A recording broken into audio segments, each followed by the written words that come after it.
ನಮಸ್ಕಾರ ಕರ್ನಾಟಕ. ಯಾರೋ ಒಬ್ಬ ಹಿಂದಿ ಯೂಟ್ಯೂಬರ್ ಬೋಳಿ ಮಗ ಬೆಂಗಳೂರಿಗೆ ಬರ್ತೀನಿ ಏನು ಮಾಡ್ಕೊತೀರಾ ಅಂತ ಹೇಳಿದ.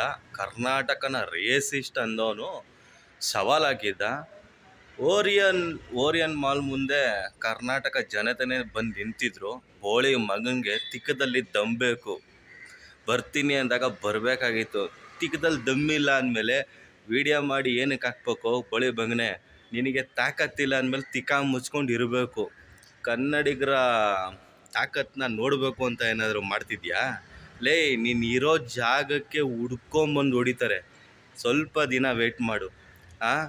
ಎಲ್ಲರಿಗೂ ಒಂದು ತಾಳ್ಮೆ ಅನ್ನೋದಿರುತ್ತೆ. ತಾಳ್ಮೆ ಕಲ್ತ್ಕೊಂಡ್ರೆ ಕನ್ನಡಿಗರು ರೊಚ್ಚಿಗೆದೇಳ್ತಾರೆ. ಇದನ್ನು ಈ ಸಂದರ್ಭದಲ್ಲಿ ನಾನು ಹೇಳ್ತಾ ಇದ್ದೀನಿ ಸ್ನೇಹಿತರೆ. ಈ ಬೋಳಿ ಮಗನಿಗೆ ಯಾರಾದರೂ ಹೊಡಿಲೇಬೇಕು, ಇಲ್ಲಾಂದರೆ ನನ್ನ ಮಕ್ಕಳು ಬುದ್ಧಿ ಕಲಿಯಲ್ಲ.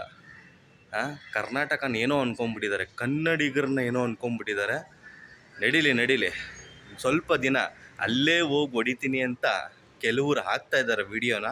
ಯಾವತ್ತಾದರೂ ಒಂದಿನ ಹೋಗಿ ಕುಂಬೋದೆ ಇವನಿಗಂತೂ ಪಕ್ಕ ಬಿಡಲ್ಲ. ಇಲ್ಲ ಇವ್ನು ಯೂಟ್ಯೂಬು ಹೊಗೆ ಹಾಕಿಬಿಡ್ಬೇಕು, ಇಲ್ಲ ಆ ಥರನಾದರೂ ಮಾಡಬೇಕು. ಇಂಥ ನನ್ನ ಮಕ್ಕಳು ಬಿಡ್ರಿ, ಎಷ್ಟು ಉಗಿದ್ರು ಅಷ್ಟೇ. ಮತ್ತು ಸ್ನೇಹಿತರೆ, ನಿನ್ನೆ ಓರಿಯನ್ ಮಾಲ್ ಮುಂದೆ ಕರ್ನಾಟಕ ಜನತೆ ನಿಂತಾಗ 1,000ದಿಂದ 2,000 ಜನದವರೆಗೂ ಬಂದಿದ್ದರು. ಇವನ ಬೋಳಿ ಮಗ, ಇವನು ಹೆಣ್ಮಗುನೇ ಗುರು ಇವನು.